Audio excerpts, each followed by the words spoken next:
La Antártida, o mejor dicho, el Ártico, es un cementerio de cosas perdidas, barcos engullidos por el hielo, civilizaciones enterradas durante siglos bajo la nieve y vuelos que parecen desvanecerse sin dejar rastro. El vuelo AE-17 fue uno de esos misterios. Un avión de pasajeros que desapareció en Nochebuena de 1976 sin restos ni señales de emergencia. Tan solo una inquietante ausencia. Hasta ahora. Un escaneo por satélite reveló una anomalía metálica en el hielo de Alaska. Los investigadores creyeron haber encontrado por fin el avión perdido, pero en cuanto empezaron las excavaciones, algo no cuadraba. Extraños patrones en las huellas sobre el hielo, en un lugar donde supuestamente no había pisado nunca un ser humano, y sobre todo, miradas ocultas desde la inmensidad helada. La verdad que guardaba aquel avión era mucho más que una simple historia de supervivencia. Era algo mucho más extraño, que difuminaba los límites entre el ser humano y la naturaleza. Jason W. se encontraba ante la ventana de su despacho en Anchorage, contemplando la nieve que caía con pereza. Con sus 58 años, llevaba más de 3 décadas estudiando la agreste naturaleza de Alaska, pero nada de lo que había hecho hasta entonces lo había preparado para las imágenes de satélite que tenía esparcidas sobre su mesa. La anomalía metálica, descubierta por satélites militares en enero de 2016, parecía en un principio una investigación rutinaria. Sin embargo, al estudiarla más a fondo, un escalofrío recorrió a Jason.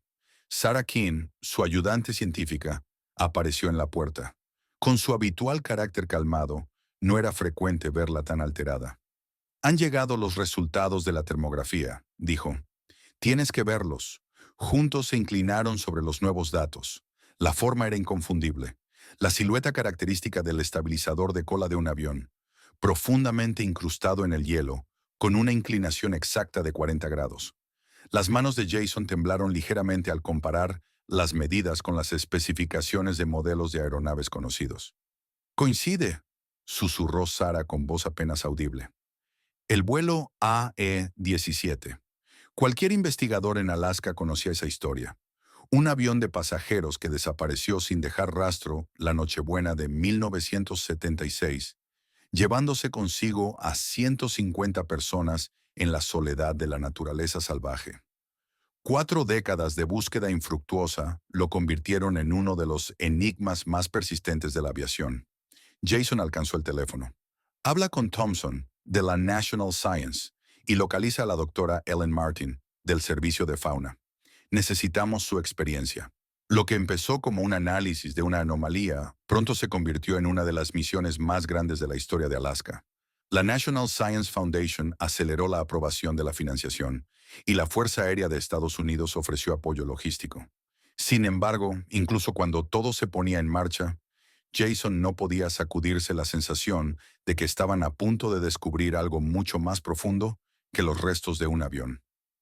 A comienzos de un gélido enero, llegó a Anchorage la doctora Elena Martínez.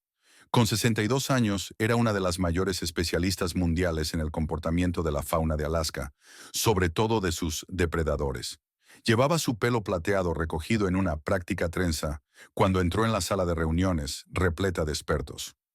La zona está a unos 80 kilómetros al noreste de Anchorage, explicó Jason, señalando un mapa topográfico.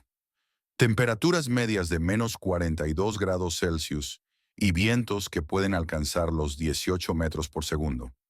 No será nada fácil. Elena examinó con sumo interés las imágenes de satélite.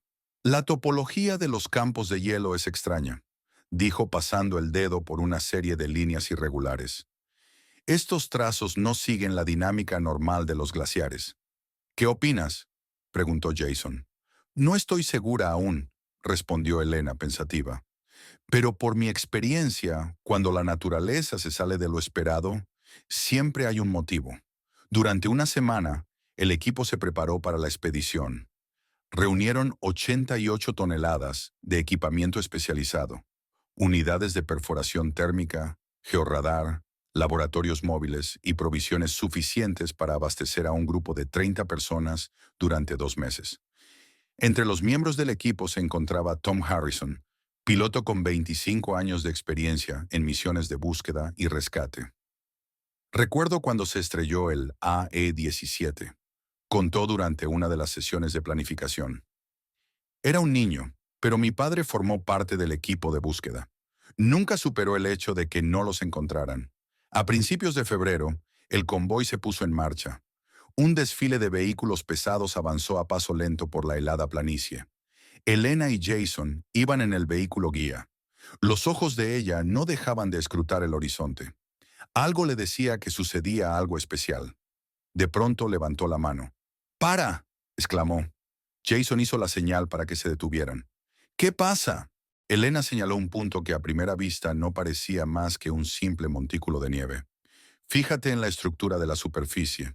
Los animales no cruzan esta zona. Al examinar más de cerca, descubrieron una traicionera cueva helada. De no haber sido por la atenta mirada de Elena, cualquier vehículo habría caído en ella. Años de estudiar el comportamiento de los depredadores, explicó con una leve sonrisa.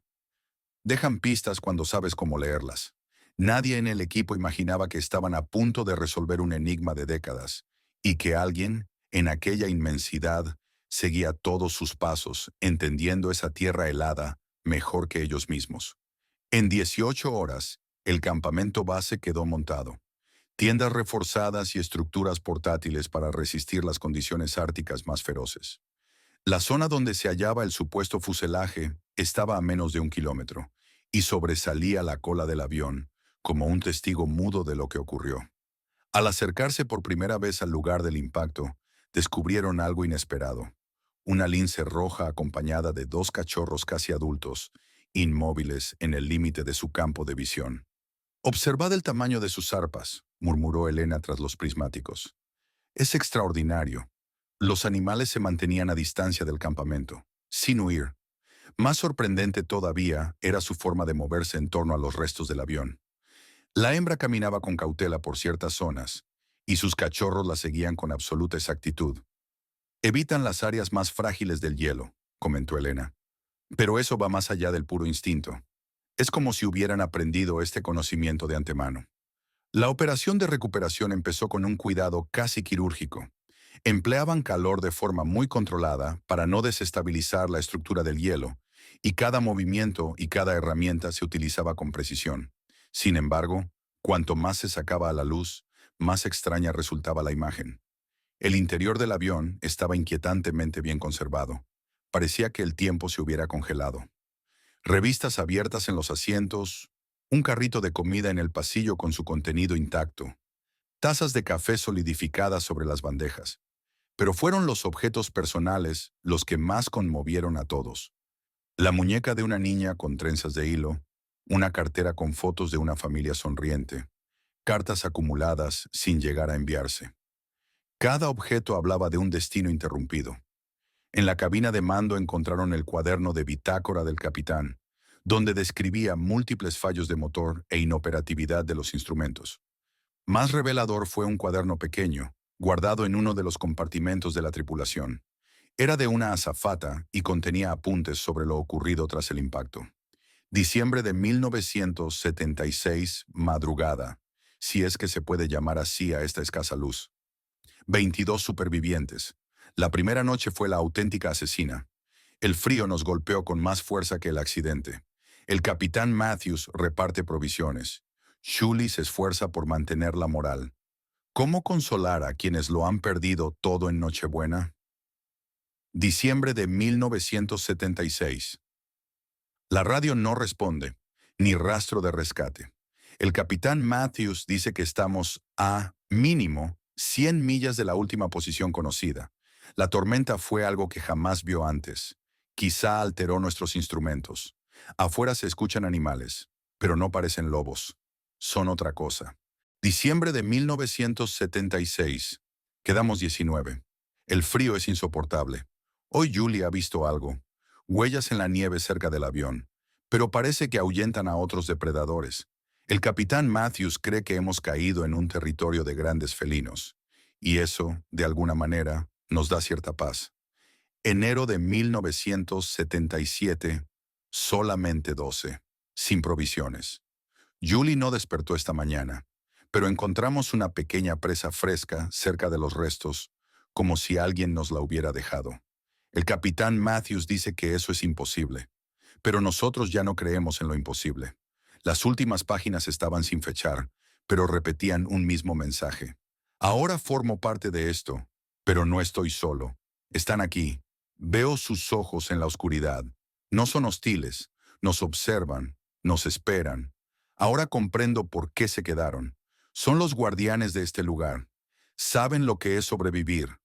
Elena leyó esos párrafos muchas veces, pensando en la lince y sus dos crías, que merodeaban casi con veneración junto a los restos del avión. Ella no creía en las casualidades. Percibía que en esta historia había mucho más que un mero comportamiento animal. Dedicó horas a explorar los alrededores del fuselaje y todo se volvía cada vez más extraño. Había huellas no solo de depredadores, sino de otras criaturas que escapaban a toda lógica. Jason se acercó a ella. Parece que has visto un fantasma. Elena asintió despacio. Tal vez lo haya visto de verdad. Jason frunció el ceño. ¿A qué te refieres? Esos linces se comportan de forma distinta a lo normal, como si tuvieran memoria. Una memoria transmitida de generación en generación. Vigilan este lugar. ¿Pero por qué? Jason miró hacia los restos del avión. El viento aullaba a través de aquel entorno gélido. La noche avanzaba y, a lo lejos, dos ojos brillaban con la tenue luz lunar. Quizá, musitó, debamos preguntarnos si de verdad somos los descubridores o si en cambio somos los intrusos aquí. El hallazgo del cuaderno de la azafata cambió la perspectiva de toda la misión. Esos apuntes describían la presencia de los linces como guardianes, un comportamiento casi sobrenatural, y flotaba en el aire la gran pregunta. ¿Qué ocurrió con los últimos supervivientes del vuelo AE-17? Jason, Elena y Sarah pasaron horas analizando los restos. Los objetos personales contaban historias de sueños y esperanzas que se congelaron en medio de la nada. Pero hubo otro descubrimiento que transformó la investigación en algo distinto. Huellas humanas, preservadas en una capa de hielo más profunda, indicaban que algunos pasajeros habían salido del avión. ¿A dónde? Elena verificó las coordenadas donde se perdían las huellas y las comparó con fotografías satelitales antiguas. Así vio una pequeña cueva de hielo que antes se veía en esas imágenes y que luego parecía haber desaparecido. ¿Sería aquel su refugio? Y si era así, ¿por qué no se había encontrado hasta entonces? El equipo se preparó para un nuevo avance. Siguieron los rastros antiguos hasta llegar a una zona donde el hielo parecía liso, como si algo hubiese caminado allí una y otra vez durante años. Entonces, bajo una capa fina de nieve, hallaron una grieta que penetraba en lo profundo del glaciar. «Tenemos que bajar», dijo Jason. «Si queremos comprender lo que ocurrió, la respuesta está ahí debajo». Elena asintió y llamó a los demás investigadores. Aseguraron cuerdas y pusieron en marcha las linternas de sus cascos, descendiendo en la gélida cima. La luz se reflejaba en los muros helados, y cada metro descendido incrementaba la sensación de misterio. Llegaron a una cámara cuyas paredes estaban surcadas de patrones extraños, casi como símbolos, trazados en el hielo, como si alguien hubiera intentado dejar un mensaje. Sarah las examinó de cerca. Parecen hechos con herramientas rudimentarias. Quizás los grabaron los supervivientes. Elena posó la mano en la superficie. O quizá alguien más. Miró hacia un rincón oscuro de la caverna. Allí había un conjunto de piedras y fragmentos de hueso, como una advertencia. Súbitamente se oyó un leve sonido. Algo rascaba en las sombras.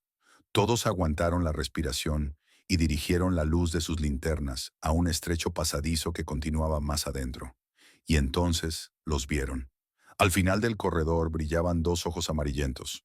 Era la misma lince madre, con sus crías casi adultas detrás, que miraban a la expedición en silencio. No parecía asustada, al contrario, transmitía serenidad y un conocimiento ancestral. «Nos está guiando», susurró Elena. La hembra se giró y se escabulló con sigilo hacia las profundidades de la gruta. Sin dudar, el equipo la siguió. Cada paso los conducía más hacia el corazón del glaciar. La temperatura descendía aún más y las luces proyectaban sombras inquietantes en las paredes. Resultaba evidente que no eran los primeros en recorrer ese camino. De pronto la lince se detuvo. Delante de ellos se abría una espaciosa sala de hielo, donde la luz se refractaba de manera extraña. En el centro una pila de telas gastadas y trozos de madera, restos de un improvisado campamento. Y allí, casi por completo atrapado en el hielo, yacía un cuerpo humano. Elena se acercó sintiendo un nudo en el estómago. Aquella figura llevaba lo que quedaba de un uniforme de tripulación, con las manos entrelazadas, como esperando algo. Jason recogió una talla de madera que yacía a su lado. Representaba, de forma tosca, a un lince en actitud vigilante. Él lo sabía, musitó Elena. Sabía que ellas estaban allí, que nunca se habían ido. La lince se colocó en el borde de la sala y sus ojos, llenos de sabiduría, se posaron en los investigadores con una calma casi solemne. Elena comprendió que quizás aquellas guardianas no solo protegían ese lugar, sino también su historia. Hallar a ese último superviviente aclaró, al fin, un misterio de 40 años. Alguien de la tripulación logró refugiarse en lo más profundo del glaciar, custodiado por los linces. Sus últimas acciones fueron tallar rudimentarias figuras de madera, un tributo silencioso a un lazo inusual entre humano y animal.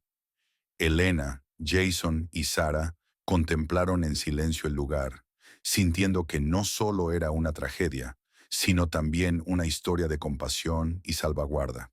Durante generaciones, los linces habían vigilado ese entorno, con sus huellas impresas en el propio hielo. ¿Por qué lo hacían? Jason se fijó en las tallas congeladas. Además de las representaciones de los linces, había algo más. Un grabado que al principio parecía abstracto, pero que, a la luz de las linternas, se reconocía como constelaciones. Son constelaciones de estrellas, susurró Elena. Y no es algo arbitrario. Muestran exactamente el cielo de la noche en que desapareció el avión. Sara cruzó esa información con su base de datos. Registró la última noche que contempló el cielo abierto, dijo en voz baja. La lince madre se movió con lentitud hacia el centro de aquel hallazgo y se sentó, como vigilando, sus ojos fijos en los investigadores, en un gesto casi de exigencia. Jason miró a Elena. Tenemos todo lo que necesitábamos. Esta historia debe contarse. Extrajeron el cuerpo del último superviviente con el máximo respeto y lo prepararon para un entierro digno. También reunieron sus tallas de madera para analizarlas y conservarlas. Un testimonio silencioso de las 4 décadas que pasó bajo la protección de esas guardianas. Cuando los científicos terminaron su misión y se marcharon del lugar, los linces permanecieron allí. La hembra, en especial, parecía no haber concluido todavía su vigilia, y tal vez jamás lo haría. Un mes después se instaló una placa conmemorativa en la zona del accidente. No solo recordaba las 150 personas del vuelo AE-17, sino que rendía homenaje a los inesperados vigilantes, que habían velado por ellos casi medio siglo. El mundo supo de esas linces y de su extraordinario comportamiento. Biólogos e investigadores de todo el planeta acudieron para tratar de comprender lo ocurrido, pero hubo misterios que ni las teorías podían explicar. Elena regresaba año tras año al lugar del siniestro. Veía cómo las generaciones de linces seguían el mismo patrón que sus predecesores, como si heredaran un legado que iba más allá del instinto. Una noche, cuando la aurora boreal iluminaba el cielo, se sentó en el borde del campamento y miró a la madre lince, que caminaba con sus crías sobre la nieve, fiel a los mismos recorridos de siempre, como si el pasado nunca se hubiese ido.